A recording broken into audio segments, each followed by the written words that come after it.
Sijanje na otvoreno ovisi o vremenskim uslovima i stanju tla.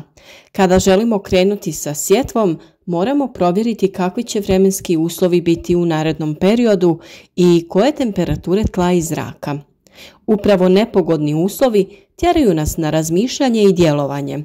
U ovom slučaju radi se o pripremi presadnica graška u zatvorenom prostoru kako bi mogli da već izniknule biljke presadimo na otvoreno kada se ukaže povoljna prilika. Postoji jednostavan trik da budete ispred vremena, a u današnjem videu saznajte sve o ovom načinu uzgoja kako bi ove godine imali što obilniju berbu. Grašak nije teško uzgajati jer je vrlo otporan na gotovo sve okolinske uslove. Jedino je važno brinuti o tome da dobiva dovoljno vode ili kiše. Može se saditi uz gotovo sve druge biljne kulture, pa ga je lako uklopiti u vrt. Ipak postoje uslovi koji moraju biti zadovoljeni da bi uzgoj ove biljke bio uspješan. Ukoliko vas zanima uzgoj biljaka, voća i povrća, zapratite naš kanal i zajedno uzgajajmo zdrave i jake biljke uz jednostavne savjete. Grašak se uspješno uzgaja u uslovima umjerene i vlažne klime. Optimalna temperatura za razvoj iznosi 18 stepeni Celzijusa.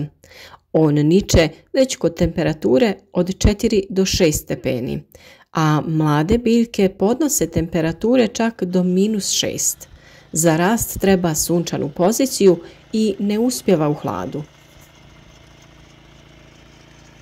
Grašak ima velike zahtjeve i za navodnjavanje i ako su tla pjeskovita ili aluvijalna, obavezno je potrebno navodnjavanje. Ukoliko ga prerano posijemo na otvoreno, niske temperature mogu produžiti vrijeme nicanja, a i kada nikne, ugrožavaju ga nenadane hladnoće i mrazovi. Zato ga možemo na vrlo jednostavan način posijati u zaštićenom prostoru, pa bez stresnih situacija za biljku lako presaditi na otvoreno kada se za to ukažu povoljni uslovi. Na taj način biljka nastavlja sa daljnjim razvojem i samim tim ranije ćete imati berbu, što svakako pogoduje uzgoju graška koji ne voli previsoke temperature. Ono što u ovom slučaju koristimo su tube ili role od toalet papira. One će da služe umjesto posude, pa će samo presađivanje biti jednostavnije. Ako bi koristili posude ili kontejnere, mogli bi da oštetimo korijen biljke, a ovako se to neće dogoditi prilikom presađivanja. Mi smo u zemlju dodali nešto perlita. On služi da održava vlažnost prilikom zalijevanja i kada je potrebno on ju otpušta natrag biljkama.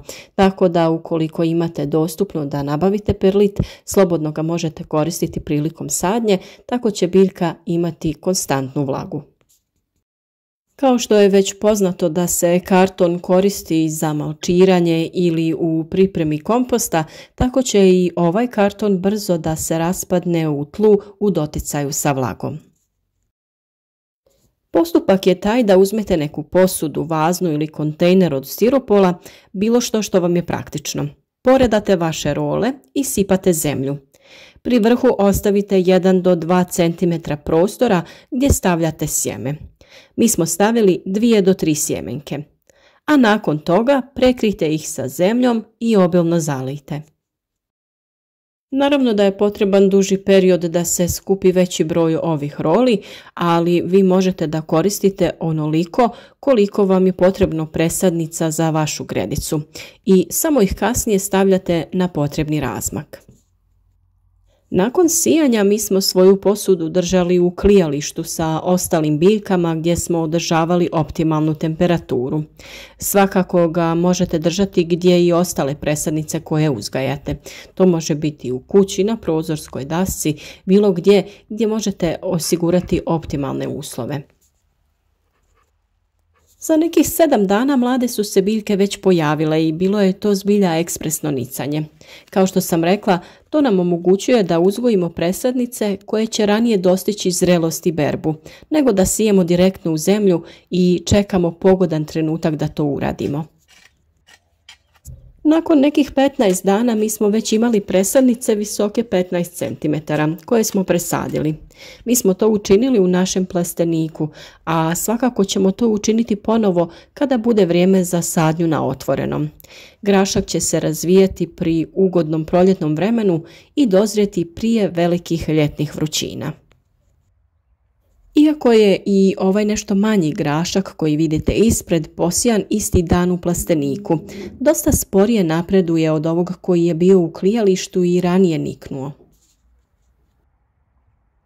Tu možete da vidite razliku i potrebu za ovim ranijim sijanjem u optimalnim uslovima. Za rast graška su potrebna slabo kisela tla, pH vrijednosti između 6,5 i 7,5. Ako je tlo kiselije, tada je potrebno provesti kalcifikaciju tla, jer ono treba biti rahlo, rastresito, mrvičaste strukture, da se korijen može što bolje razvijeti i da je što bolji razvoj kvržičnih bakterija, mikoriza.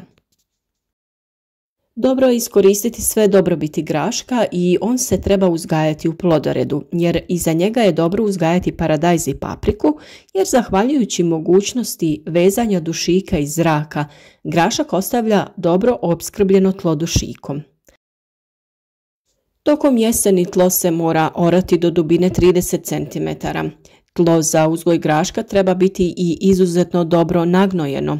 Dušična gnojiva upotrebljavaju se u manjim količinama i to samo radi osiguranja biljke dušikom u onim prvim fazama razvoja. Kasnije one same usvajaju atmosferski dušik te na taj način podmiruju svoje potrebe. Tlo za uzgoj graška mora biti dovoljno jako prokopano još u jesen. Ako je nakon prijašnjih usjeva iscrpljeno, tada se i gnojidba obavlja u jesen i to zrelim stajnjakom ili kompostom. Grašak ne podnosi gnojidbu svježim stajskim gnojivom kao ni preobilnu gnojidbu, jer stvara bogatu zelenu masu, ali onda slabo cvjetaje. On najbolje uspijeva u tlu pognojenom za pretprošli glavni usjev koji ga nije suviše iscrpio.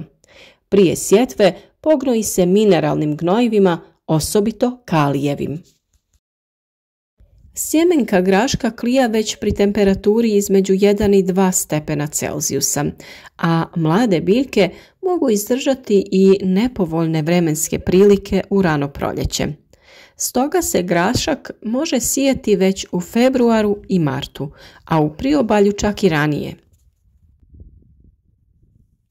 Sijati se može sve do početka aprila i to u redove razmaka 15 do 20 cm i razmak u redu od 5 do 6 cm. Potrebno je 80 do 120 biljaka po metru kvadratnom, što ovisi o sorti.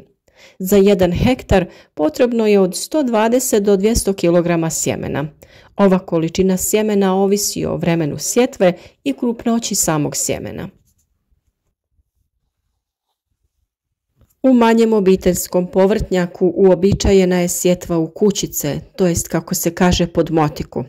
Ovisno o visini sorte iskopaju se jamice na razmak od 25 do 40 cm, dubine od 6 do 10 cm, pa se u tu svaku jamicu položi 6 do 8 sjemenki. Nakon toga te jamice se zatrpaju zemljom. A kao što vidite, mi smo grašak sijali u redove. Na nešto manji razmak smo stavljali po 2 sjemenke, tako ćemo dobiti ravnomjerniji raspored.